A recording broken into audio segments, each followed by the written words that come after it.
Today we're talking retirement withdrawal strategies, specifically the 3 most popular strategies over the years that seem to have produced the most effective results. And after we go over these strategies, we'll wrap it up with how, in practical terms, the mechanics and setup of all of this would work. So you've worked hard, saved, invested, and finally have enough saved for retirement. You pulled it off. Yes. And now it's time to start turning that big old pile of money into a monthly paycheck that can stock the pantry with Triscuits and put chicken salad and Coors Light in the fridge. But how do we start taking money out without having night terrors every time the market tanks, or God forbid, being forced to go back and get a job? And a quick shout out to Barbara, Aaron, Sanjay, Eric, Daniel, Dan, Jeff, and the 9 other anonymous people on my email newsletter list who requested this topic in my survey earlier this year. Thank you so much for your feedback. Okay, so why do withdrawal strategies matter? Well, if you take out too much too early, you're broke at 78. And if you take out too little, well, it's like my friend Ben says, fly first class or your kids will. So how do we thread this needle? Well, obviously we'll need a withdrawal method or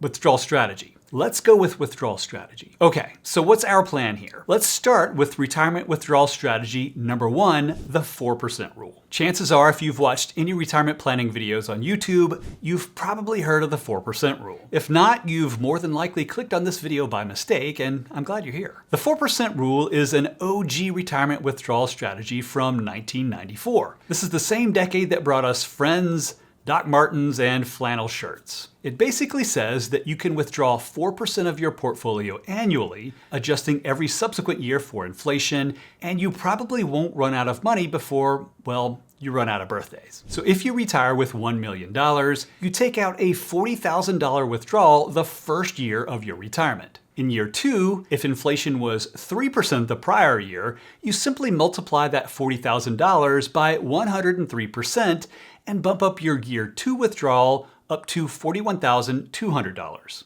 In year 3, you take that $41,200 and increase that for inflation, and so on and so on. Congratulations, you're now a financially responsible retiree who can afford to buy eggs at the grocery store. But critics of the 4% rule say that it's too conservative. It was built for worst-case market scenarios. But you know, it's not the critic who counts, it's the man in the arena. Nonetheless, I am one of those critics. In all but the worst market environments, you could probably take more than 4% without being involuntarily forced into van life. The 4% rule also assumes that you're going to act like a robot and just stick to the rule no matter what's happening. Market crashing?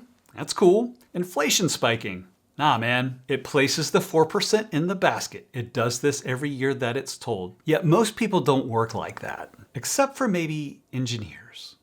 Despite its flaws, the 4% rule was revolutionary. It got everyone thinking in terms of sustainable income when pensions started going the way of the dodo. It was simple, it was elegant, and it made you feel like you weren't gonna run out of money. So who should consider using the 4% rule? Well, it's a great starting point if you tend to be very conservative about your finances, you want a simple, math-friendly plan that's worked in nearly every historical market environment, you have relatively steady expenses, you aren't planning on buying a yacht and naming it YOLO, and you've got some wiggle room in your budget. The 4% rule is kind of the soft clothes of withdrawal strategies. It's cozy, but probably not appropriate to wear to dinner at Bones for a ribeye. No, it's more of a KFC vibe. And that brings us to our next strategy, the bucket strategy. Let's hop into our Honda Prelude and crank up some Duran Duran because we're going back to 1985. That's when Harold Levinsky introduced the bucket strategy for retirement withdrawals. Yes, I know, it's another bucket strategy.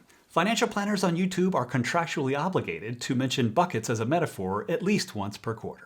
Levinsky's original bucket strategy had 5 separate buckets that positioned a portfolio for over 25 years of withdrawals. Now, I'm not going to get into the details of the original strategy here. I've made a video about it in the past, and you can check that out if you want to learn more. And yes, after having said original and bucket several times already, I could totally go for some chicken right now. Anyway, so 5 buckets seems like overkill to me. So For today, we're not going to try to be Steely Dan here. We want to be the Ramones. So here's the stripped down version of the bucket strategy. 12 months of expenses in cash in bucket number 1, 5 to 7 years in bonds in bucket number 2, and then everything else in stocks and real estate in bucket number 3. So this setup gives you 6 to 8 years of expenses outside of the stock market. So when a bear market eventually happens, and we all know that it will, you won't have to touch your stocks in order to meet your living expenses. And as you withdraw from your cash bucket, you replenish it with the funds from the next one, and so on. This strategy can help you stay calm when your portfolio drops. Instead of panic selling, you can easily calculate how many years of safety money that you have in cash and bonds, take a deep breath, and let your stocks do their thing for the long term.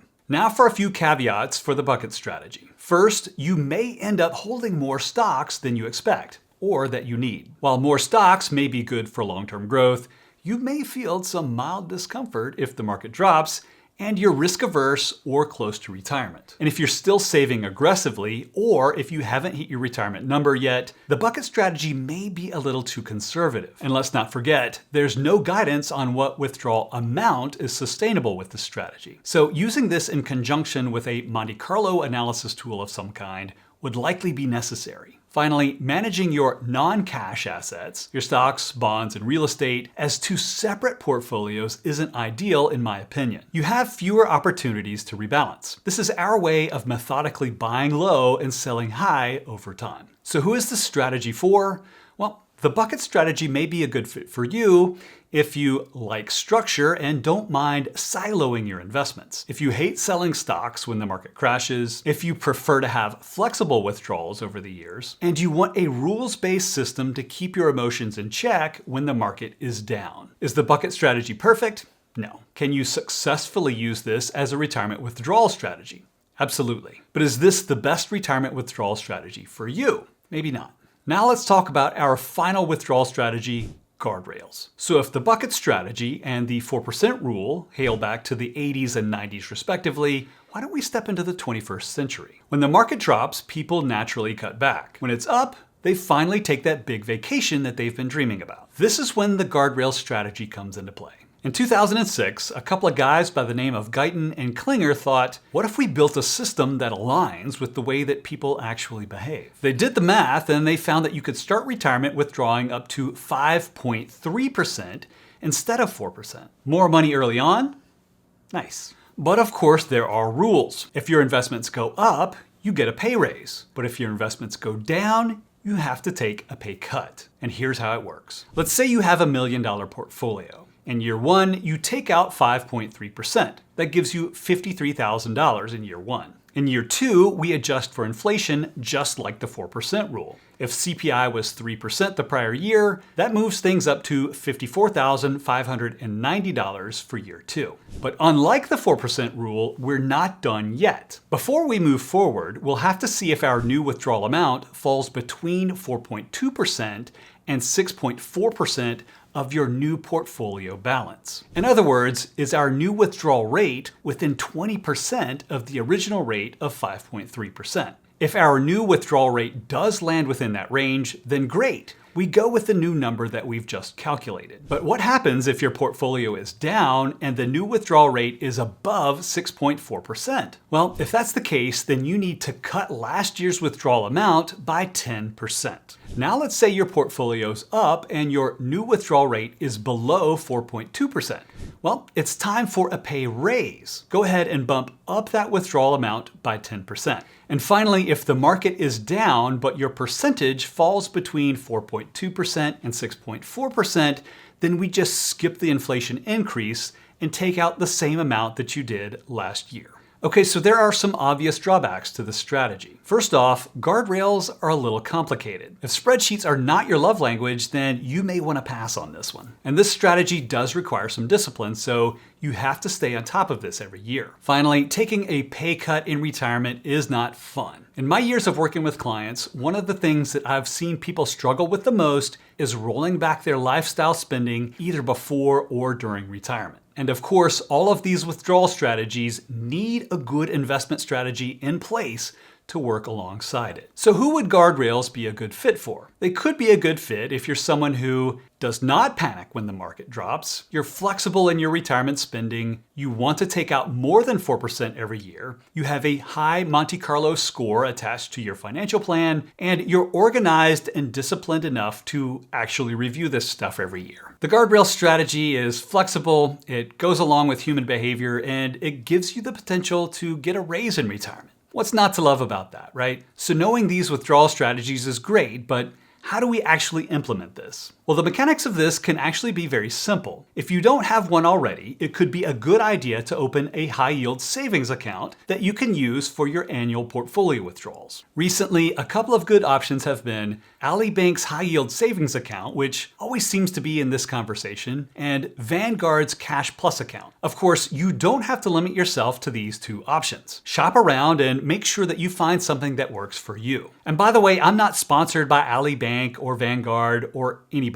And that brings me to this video's sponsor, me. Anyway, once or twice a year, we're going to replenish this account with a portfolio withdrawal. You can then move money from your high-yield savings account into your everyday checking account for your expenses. Now, I'm mentioning this as an idea for two reasons. Number one, you'll get a higher yield than you would in a normal checking account, especially one at the big banks. And number two, this will allow us to compare your year-end savings account balances. This will give us a very accurate reflection of your true withdrawal rate and your true living expenses over time. Having a second cash account seems like an extra step, but I think it's worth the marginal effort to set this up. Your annual living expenses are the biggest driver of the success or failure of your financial plan, and being able to quickly and easily track your expenses and withdrawals will make this process much, much smoother. Okay, now that we have a process for making withdrawals during retirement, which accounts do we use first? Check out this video to find out.